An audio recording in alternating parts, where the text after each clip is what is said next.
I'm not going to pretend to say that I'm an expert when it comes to anything Brexit.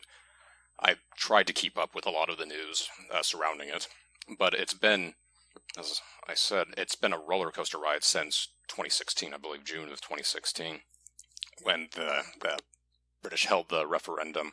So David Cameron held the referendum to either stay in or leave the European Union, and I don't believe it was overwhelmingly, but by a decent percentage, the British people voted to leave. And over the past 3 years, Theresa May had been trying to establish some kind of deal with the European Union, and it had been rejected from the European Union, and any other deals had been rejected by the Parliament, and it had just been a complete mess. So much so that she resigned, and the current Prime Minister, Boris Johnson, is also trying to, I suppose, negotiate a deal with the European Union for them to leave. And it appears that the latest deal has been also rejected.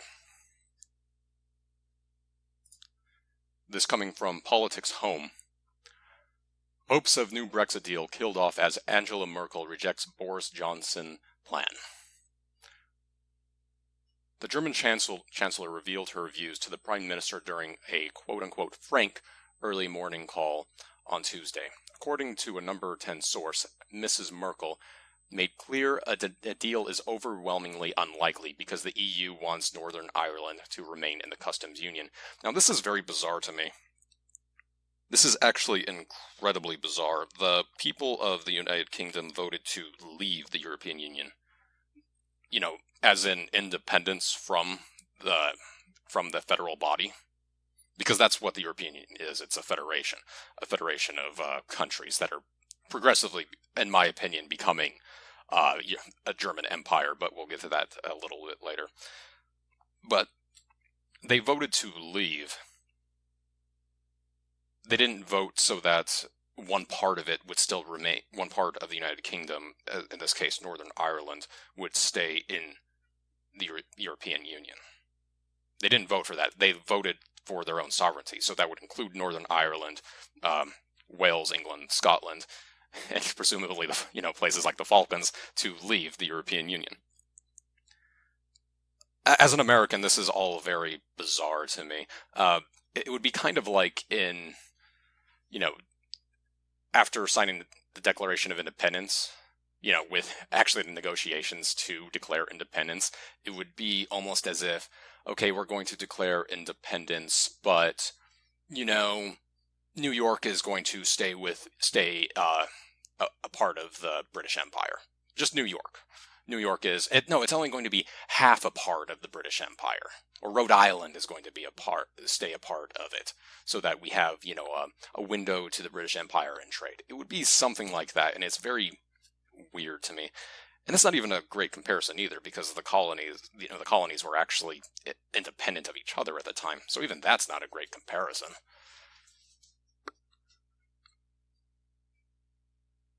The article continues. The source said it was a very clarifying moment in all sorts of ways. If this represents a new established position, then it means a deal is essentially impossible not just now, but ever. And you know what? They've been going at this for 3 years. And again, I'm not an expert on the whole Brexit situation. Brexit is also kind of a weird way of putting it. Shouldn't they just it's not Brexit, it's not exiting. Shouldn't it be called British independence? Because that's what the referendum was, wasn't it? It was essentially a declaration of independence by the British people. Now, it wasn't the Parliament that declared independence, it was the British people. It's kind of the opposite of what we had in the that the colonies had before the United States. Because the colonies, it was the representatives of the colonies declared independence, it wasn't the people themselves that did. But that's beside the point. It's a little weird to call it Brexit to me. It stinks of politics. The name stinks of politics to me. And this whole no deal thing, that also stinks of politics to me. There's either leaving or there's not leaving. The United States, again, the colonies didn't vote to partially stay in the British Empire. They voted to leave. and they had a war over it. And that's another thing that's so weird. The way out is so easy for the British relative to what the colonies went through, or any of the former British colonies, actually. Canada, Australia, and New Zealand, they've completely left. The only thing they have left is the Queen basically comes to visit. Apart from that, they've completely left. There's still a lot of cultural ties, but apart from cultural ties, there's really nothing else. So again, this is just a very weird situation, and sorry to get distracted, but as I said, it's a lot easier for the British. They just have to leave. They don't have to declare war on the EU. They don't have to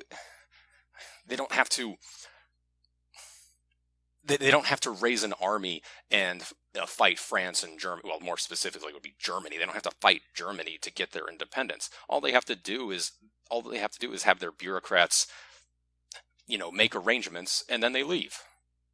I don't understand why this is so hard for them.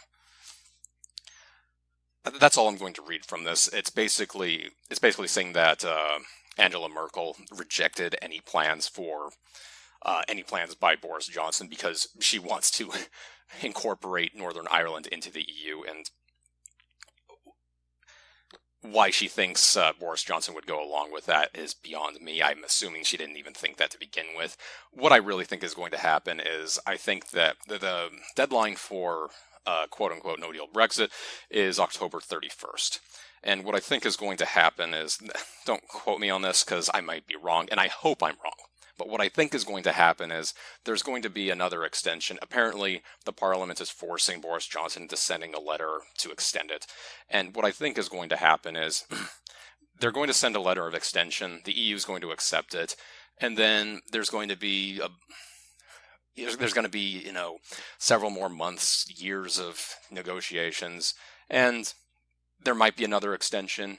And I think it's just going to get drawn out to such a degree that what they're hoping for, I'm not saying this is going to happen.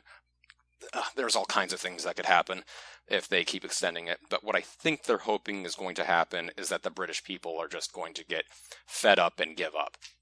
And I don't want to slander the British people. I really don't. But I don't see them having the muscle to actually go about doing something. And I'm not calling for violence. I'm not doing anything like that. But take, for example, I believe it was the 1830s, the Great Reform Act of the 1830s. And they were having a real hard time getting it passed. And you know what the voters did when they couldn't get it passed? They went around rioting in the streets for days on end. They went to the Duke of Wellington's house, I believe it's Apsley House in London, and they went and smashed all the windows in when the poor Duke of Wellington's wife was dying. They went in and smashed up all of his windows.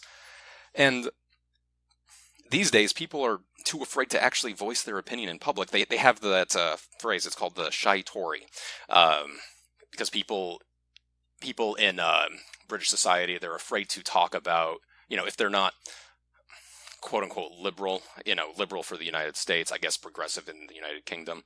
If they're not progressive enough, they're afraid to actually voice their opinion because they're feared of being ridiculed, feared of being called a racist, all of these kinds of things.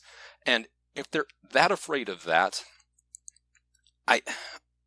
and their lives are, how would I put this, cushy enough, if their standards of living are high enough, I don't think they're going to be going out in the streets and doing anything. Again, I hope I'm wrong. I really do. But what I think is going to happen is I think they're just going to get so tired and give up.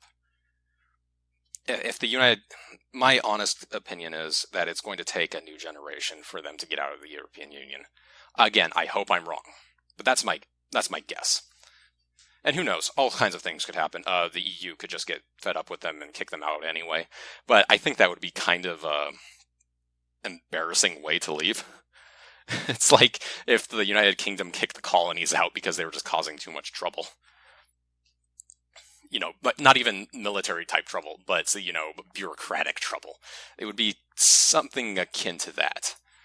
And this actually leads me on to my next point that actually has me a little bit more concerned. Not so much in the case of the United Kingdom, but with the European Union itself. And that is the gradual incorporation of the state, the political incorporation of the states, basically serving German interests. A lot of people don't like to say that, but the European Union is a German Empire project.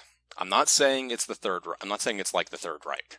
The only two things that are similar between this European project and the Third Reich, the only two things is German dominance of the continent, and that's it. There's really no other similarity.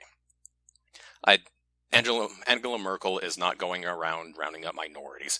She is miles better than the communist government of China. I am going to grant her that, but this is about German domination of the continent, and this has me a bit concerned for the future because Macron of France, Angela Merkel, the EU President Juncker, they have all expressed a desire for an EU army. And this has me greatly concerned because if there is a rapidly rising power and it's challenging established powers, such as the United States, it can only lead to saber rattling and possibly even worse. A lot of people are rightly pointing to China for that being the risk. That is definitely a risk, but a lot of people are ignoring the somewhat benign machinations of the European Union. And this is all beside the United Kingdom.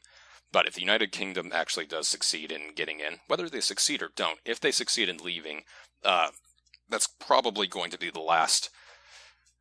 They didn't really have much veto power, but that's going to be the last check on power for Germany, because France is going along with what Merkel wants, which is a little weird because France used to always be Germany's rival. Now they're their pet for some reason. That's quite embarrassing for the legacy of Napoleon, isn't it?